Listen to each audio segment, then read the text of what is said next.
안녕하세요 여러분, 한이재미 배정선 선생님입니다. 제 52회 토픽2 기출문제 풀이 읽기 6번째 시간입니다. 오늘은 23번부터 24번까지 문제 볼 텐데요. 23번, 24번 문제는 여러분이 보통 때 읽었던 글과 조금 성격이 다릅니다. 그래서 어떻게 읽어야 하는지 선생님하고 같이 알아보도록 해요. 그럼 시작해 볼까요? 네, 23번, 24번 문제는 밑줄 친 부분에 나타난 나의 심정으로 알맞은 거 고르는 문제가 한 문제 나옵니다. 그리고 윗글의 내용과 같은 것을 고르십시오 해서 문제가 나오는데요. 다른 문제보다 지문이 조금 길죠? 그죠? 지문이 조금 깁니다. 23번, 24번 문제는 보통 소설이나 수필에 대한 이야기가 나오는데요. 이거는 이야기예요. 이야기. 여러분이 지금까지 토픽 문제에서 읽었던 그런 읽기와는 조금 다릅니다. 이야기이기 때문에 어떻게 읽어야 해요? 여러분은 친구가 나 어제 어디 갔는데 누구하고 갔는데 뭐뭐뭐 했다? 이런 일이 있었다? 이렇게 이야기를 하잖아요. 그죠? 그 이야기를 할 때 뭐가 중요합니까?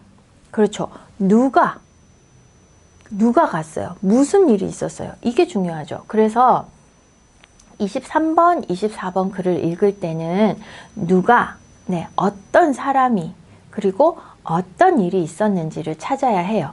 그런데 그거를 어떤 사람이 어떻게 있었어요? 여기 사람이 몇 명 나와요? 막 이렇게 읽으면 너무 읽기가 재미가 없어요. 그래서 23번, 24번 글은 여러분이 이 주인공, 말하는 사람이 되어서 글을 한번 읽어보십시오. 내가 이 사람이다 생각하고 글을 읽으면 훨씬 재밌어요. 그래서 영화나 드라마를 보는데 여러분이 그 영화나 드라마의 주인공인 거예요. 여기에 나오는 나가 여러분이에요. 그래서 그거를 영화나 드라마처럼 상상하면서 누가 어떤 일이 있었어요? 아, 그때 기분이 어떨 거예요? 이렇게 생각하면서 읽어보면 훨씬 재미있고 이해도 훨씬 잘 됩니다. 그래서 이 글은 23번, 24번 글은 특히나 여러분이 모르는 단어가 나와도 괜찮아요. 그냥 분위기, 글이 어떤 이야기가 있고 이 사람 마음이 어때요? 그걸 찾으면 되기 때문에 모르는 단어에 집중하지 말고 어떤 이야기인지 찾아보면 훨씬 재밌게 읽을 수 있습니다. 자, 그럼 한번 시작해 볼까요? 친정아버지가 손자들이 보고 싶다며 오랜만에 우리 집에 오셨다. 자, 친정아버지는 원래 나의 아버지예요. 그러니까 한국에는 결혼을 하면, 남자와 여자가 결혼을 하면 남자 쪽 집안은 시댁이 되고요. 여자 쪽 집안은 처가댁이 되죠. 그래서 남편의 어머니는 시어머니, 남편의 아버지는 시아버지가 되고요. 우리 어머니는 친정어머니, 우리 아버지는 친정아버지가 돼요. 그러니까 이 사람, 친정아버지라고 말을 하니까 지금 말하는 사람은 여자입니다. 그리고 결혼을 했어요. 결혼을 한 사람이고 여자입니다. 친정아버지라는 한 단어로 이렇게 많은 정보를 알 수 있네요. 손자들이 보고 싶다며 오랜만에 우리 집에 오셨다. 같이 살지 않아요. 그죠? 우리 집에 우리 아이들이 보고 싶어서 아버지가 오셨어요. 내가 집안일을 하는 사이에 아버지는 큰애를 데리고 놀이터에 다녀온다며 나가셨다.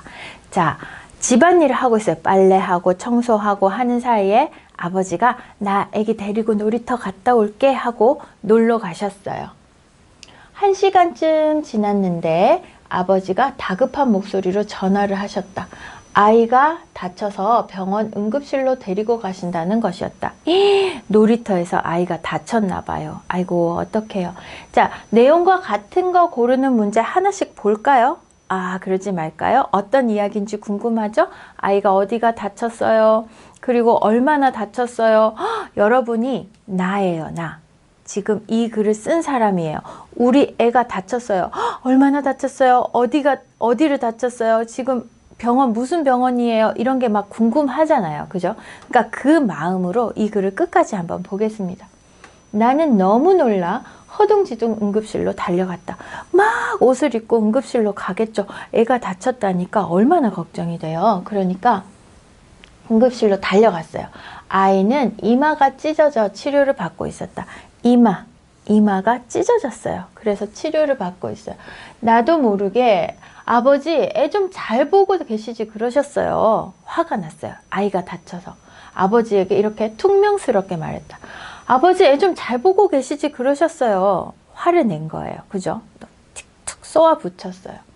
아버지는 아무 말씀 없이 치료받는 아이의 손만 꼭 잡고 계셨다. 아버지도 얼마나 미안하겠어요. 정말 사랑하는 손자가 다쳤어요.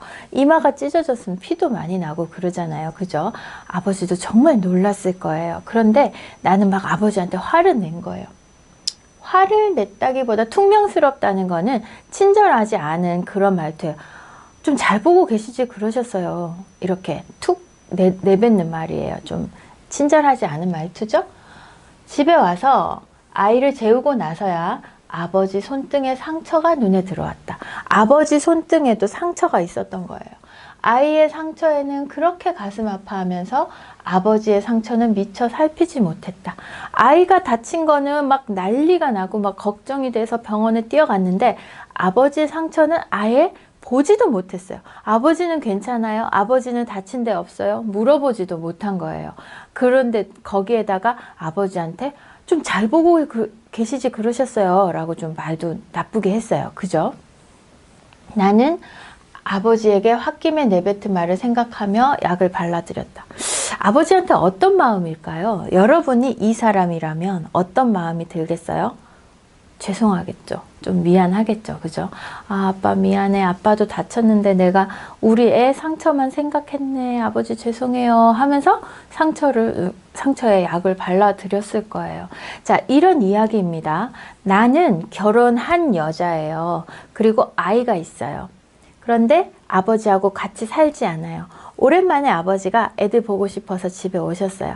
그러니까 아버지가 왔으니까 나는 집안일 좀 하고 아빠가 애 좀 봐주세요 하고 집안일을 했을 수도 있어요. 그죠? 아버지가 내가 애기 데리고 놀이터 갔다 올게 하고 놀이터 가셨는데 애가 다쳐서 지금 응급실이다. 어떡해. 막 옷을 입고 응급실로 갑니다. 여러분이 그 사람이에요. 그렇게 생각하세요. 애기가 이마가 찢어져 있어요. 아버지가 애기 손을 꼭 잡고 치료를 받고 있습니다. 화가 났어요. 애가 다친 걸 보니까 화가 났어요. 애 좀 잘 보고 계시지 그러셨어요. 라고 말을 안 좋게 해버렸어요. 집에 와서 보는데 아버지 손등에도 상처가 있네요. 아휴, 아까 병원에서는 아버지 손등에 상처는 보지도 못했어요. 나는 우리 애 다친 것만 생각했어요. 그래서 아버지한테 약을 발라줘. 아유, 아버지 내가 아까 아버지 다친 거는 못 봤네요. 이런 마음이겠죠? 자, 그렇게 생각하면서 문제 보겠습니다. 21번. 밑줄 친 부분에 나타난 나의 심정으로 알맞은 것을 고르십시오 했어요. 지금 아빠 아까 내가 그렇게 퉁명스럽게 말해서 그렇게 얘기하지 말걸. 우리 아버지도 다쳤는데 이렇게 생각하고 있어요. 그러면 억울하다, 허전하다, 후회스럽다, 부담스럽다. 뭐죠? 그렇죠. 후회스럽다. 입니다.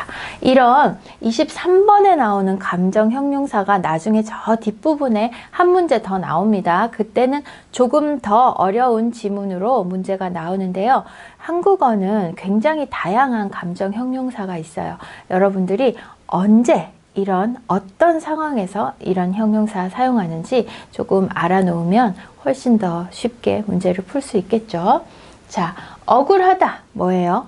내가 잘못하지 않았는데 나에게 잘못했다고 이야기하는 거예요. 그럴 때 여러분이 느끼는 그 마음, 그것이 억울하다입니다. 그리고 허전하다는 뭐예요? 마음이 조금 텅 빈 것 같은 느낌. 예를 들어서 친구하고 여러분 룸메이트 친구가 있었어요. 근데 룸메이트 친구가 방학 때 고향에 갔어요.